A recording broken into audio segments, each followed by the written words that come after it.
Welcome back, everybody. We're very glad and excited to have you with us once again. Today, we're going to cover Class 4 of Learned Spiritism with the topic Spirit, Perispirit, and Body.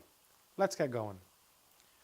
Allan Kardec, in the Spirits book, first part of the Spirits book is dedicated to the interaction of the spiritual world with our own physical world, or the spirit world, as he calls.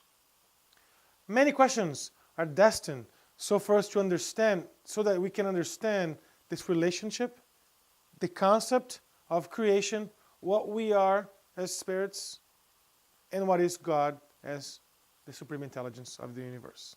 As we started in module number 1, with first question of Spirits book, what is God? Today, we're going to talk about spirit, matter, God, and many other subjects that it's covered in the first part of the Spirits book. The question number 27 of the Spirits book is as follows. There are then two general elements of the universe, matter and spirit, and the immortal spirits answer very wisely, yes, and above them is God, the Creator, parent of all things. God, spirit, and matter are the principle of all that exists in the universe. So that's where everything else comes from. Matter, everything that we see and touch and can feel, matter. Spirit, ourselves, or God's creation, and God itself, who, by the way, is not a spirit, as we know. As we learn from the Spirits book in subsequent questions, the Immortal Spirits tells us that spirits are the individualization of the intelligent principle, as bodies are the individualization of the material principle. It is the epoch and mode of this formation that are unknown to us. These are the concepts or the general elements of the universe. Let's move forward to the human complex. We humans are composed of 3 essential parts. First, our bodies, our organs, tissues, everything that's inside of us and around us that makes us function well. Our eyes, so we can see it. Our mouth, so we can talk, and etc. We also learn from Spiritism that this body is made of material things. We learn from science, better saying, that our bodies are made from components that are material, some cells, some chemical elements that we can understand where they came from. The second element of our human complex is our soul. We in Spiritism call soul the Incarnate Spirit, or the spirit who animates our bodies, the body, so we can have a life. We also learn that bodies without spirit have no life. Spirit without a body, there's still life. So, it's very simple as saying that spirit, something that connects the spirit to the body, so the body can have a life. So we, spirits, can animate this body. And this incarnation, I have this body, with certain attributes, with certain characteristics, like the color of my eyes, like my size, and etc. In my next incarnation, I'll have different sets of characteristics, perhaps a different sex, perhaps different things in my body that I don't have or I have today in my current incarnation. And we learn from Spiritism that the word soul, we explain it as the incarnate spirit. So we human beings, we spirits incarnated, we are also called souls. The connection between the spirit and the body is where this chapter is going to focus primarily on it. As Allan Kardec called Perispirit, or this semi-material substance that serves us, or our bodies, or spirits, its first envelope that links our soul to our body. So in order for spirit, which is this flame, to connect to the material body, we need a perispirit. If we move forward, so we can better understand what spirit is as we've talked about before, we are the children of our Creator. And as it's very well explained in the Spirit's book, which we advise all of you to go a little deeper on it, so we can understand more about what some of these concepts that we are presenting to all of you today. So a spirit is simply the intelligent beings of creation. Notice that the immortal spirits do not answer as the intelligence, but intelligent beings. So we are all intelligent people, right? Yes, we all are. Even the lower, it doesn't really matter. We're all intelligent. We all have the capacity to learn. We all have the capacity to understand, to grasp knowledge. Some more than the others, of course. But, as we know, in this life, we're only materializing. We're only individualizing what we've learned in previous ones. Because as we inhabit the universe, we live not only in this material body, this envelope that really goes over, wraps up our spirits. We live in the universal world, right? A spiritual world. Intelligent individualities as we are non-corporeal. Spirits have no bodies per se. They were created by God, as Joanna of Angeles mentions that. They were created simple and unenlightened, which has to say that when we all were created in the same exact way. Some of us decided to make some pathways that led us to better or to worse situations in life. The important piece that I would like you to remember is that the spirits are of different orders according to our own degree of perfection, relative perfection. So, the more we learn, the more we enlighten ourselves, the more we become wise in terms of life, spiritual world, God, and etc., we may change this order. We may go from one order to the other.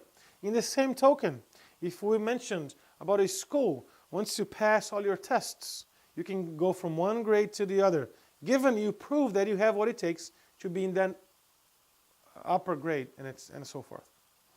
Therefore, the final objective of all spirits, of all of us, is to reach a relative perfection, is to come closer to God. And as we've mentioned before, the spiritual life is the normal life of the spirit, not this life right here. So, as we mentioned, we are here just momentarily. Our life is in the spiritual world. But for us to understand where we belong, we need to understand what are the orders that we have, or Kardec and the spirits, the immortal spirits, help Kardec classify them. 3 different orders. The first order, we have the imperfect beings, or the imperfect spirits, which are the majority of us in the life right now. We're still very imperfect. We still don't know much what we're doing. We still are making mistakes because we are most often proud. We still practice selfishness and so many other vices that we're trying to overcome day in, day out. So the third order is the imperfect spirits. The second order are the good spirits, those who most often are practicing goodwill towards others. And the first order are the pure spirits, those who have already reached the relative perfection and have already come closer to God.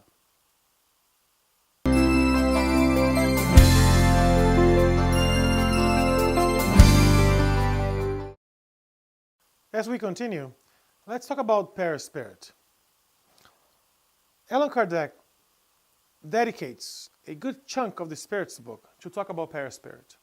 As we know, if you look at this image right here, Perispirit is the spiritual body that's connected molecule by molecule with our physical body. So, as we understand, it's this inventory of the spirit. It's energy, it's fluidic, it's semi-material. It's the vehicle by which the spirit, or we in spirit, communicate with our own physical bodies. It's that link between body and soul. It does not die with the age, as we know. It does not die with our bodies. Once we discarnate, once we go back to the spirit world, we maintain our last incarnation perispirit, or the perispirit from our previous incarnation. Also, it's the location of all of our memories. All of our mental progress is guaranteed through the renovation of the perispirit. it intermediates all the sensations that our soul receives, that our spirit receives. It also transmits all the sensations from the body to the spirit. In a very simple analogy, our brains, our physical brains located on your head, are physical, but our mind is located in the spirit. And through Perispirit is where the communication between mind and body, mind and brain, and body, of course, later on, is where is made possible. It also it's the conduit of our impressions from and to the spirit to the body. Because remember, it's connected molecule by molecule with our body. And talk about our physical body. Our physical bodies are this temporary habitation, or this temporary location where we in spirit are utilizing in this incarnation. As Joanna Evangelist mentions, it's through this body that we have today that we acquire experiences, we improve our acquisitions, we can repair mistakes, repair some wrongdoings. We can even use that for our own benefit towards some more sublime aspirations. The Spirit Emmanuel says that it is the sublime sanctuary and one of the wonderful works of creation. So when God created us, all of us, immortal beings, His children, He gave us the Perispirit, or this vehicle, so we could communicate with our physical bodies, or the vehicle that we would need to make progress or to achieve relative perfection. Emmanuel also says that, I quote, "The blessing of the body on earth, even if mutilated or disformed, is like a precious opportunity of spiritual evolvement." So every single one of our opportunities, every single one of our actions is an opportunity so we can achieve more evolvement, we can achieve more enlightenment. Andrew Lewis writes something very interesting about Perispirit, about our physical body, better saying. It's the first loan that we receive as spirits when we are in the flesh. So when we are almost incarnating, our Perispirit is being formed. And the way Perispirit is formed, we're going to touch more about this later on, but the way it is formed is the Spirit will transform that Perispirit in order to have all of the elements that are going to be needed for us to carry out our own incarnation. As Emmanuel very well said, it's the sublime sanctuary. To this day, we have not known how to cooperate in the preservation and involvement of the physical castle, our own physical bodies. He calls it this physical castle. Right? We as young humans, we spoil our possibilities sometimes. From outside in, wasting it without thinking. And when we do see ourselves harmed, right, or prematurely old, we became rebellious. We even destroy from inside out with mental acts of unjustifiable revolt and of useless desperation. So what Emmanuel is trying to tell us is that we need to be more careful with our bodies. Not only from what we eat or we put inside our bodies, but also from what we come out of our bodies, our mental thoughts, our mental currents, who have a repercussion on other people's lives. The last piece of this chapter is when we touch base on the immortality of the soul. Once we've been created by God, we will never die.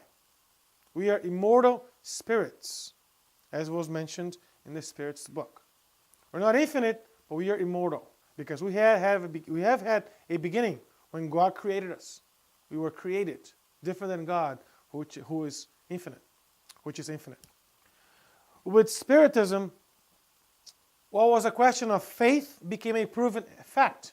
So let's go back into the foundational elements of Spiritism. Its scientific piece gives us knowledge, proves us that it's not a matter of faith anymore, but now it's a matter of understanding, rationalizing what it is that we're doing here.